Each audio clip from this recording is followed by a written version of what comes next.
ஜெயக்குமார் செல்போனை கிணற்றில் தேடும் பணியானது தீவிரப்படுத்தப்பட்டிருக்கிறது. அண்மை செய்தியாக தற்பொழுது திரையில் பார்த்துக் கொண்டிருக்கிறோம். 11 மணி நேரத்திற்கும் மேலாகியும் கிணற்று நீரை இன்னும் முழுமையாக வெளியேற்ற முடியவில்லை என்ற தகவலும் தற்பொழுது வெளியாகியிருக்கிறது. கிணற்றுக்குள் 4 பக்கங்களிலும் நீரூற்றுகள் இருப்பதால் நீரை வெளியேற்றுவதில் தாமதம் ஏற்பட்டு வருகிறது. அண்மை செய்தியாக பார்த்து வருகிறோம்.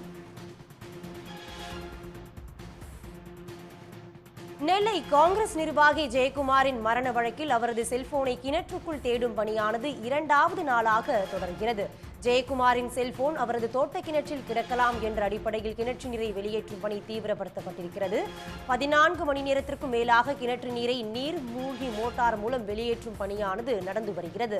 நேற்று இரவு பணியாளர்களை கொண்டு கிணற்றுக்குள் 7 HP நீர்மூழ்கி மோட்டாரை இறக்கி கிணற்று நீரை வெளியேற்றும் பணி தொடர்ந்து வருகிறது. 11 மணி நேரத்திற்கும் மேலாகியும் கிணற்று நீரை இன்னும் முழுமையாக வெளியேற்ற முடியவில்லை என அதிகாரிகள் தரப்பில் இருந்து தகவல் வெளியாகியிருக்கிறது.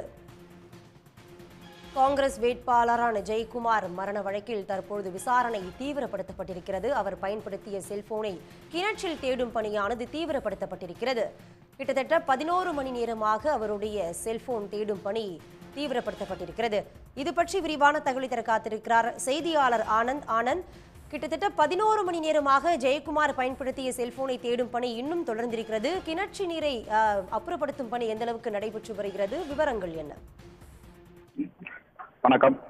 நெல்லை மாவட்டம் கரைச்சுத்துப்புதூர் காங்கிரஸ் நிர்வாகி ஜெயக்குமாரின் மரண வழக்கில் மாயமான அவரது செல்போன் அவரது வீட்டு கிணற்றுக்குள் கிடக்கலாம் என்ற தகவலின் அடிப்படையில் போலீசார் நேற்று இரவு சுமார் ஒரு 7:30 மணி அளவில் உள்ளூர் மெக்கானிக் மற்றும் தோட்ட பணியாளர்களை கொண்டு கிணற்றுக்குள் 7 HP மோட்டாரை இறக்கி கிணற்று நீரை வெளியேற்றும் பணி நடைபெற்று வருகிறது. சுமார் 11 மணி நேரத்திற்கு மேலாகியும் கிணற்று நீரை இன்னும் முழுமையாக வெளியேற்ற முடியவில்லை. கிணற்றுக்குள் 4 பக்கங்களிலும் நீரூற்றுகள் இருப்பதால் நீரை வெளியேற்றும் பணி தொடர்ந்து சிரமத்துக்குள்ளாகவே வருகிறது.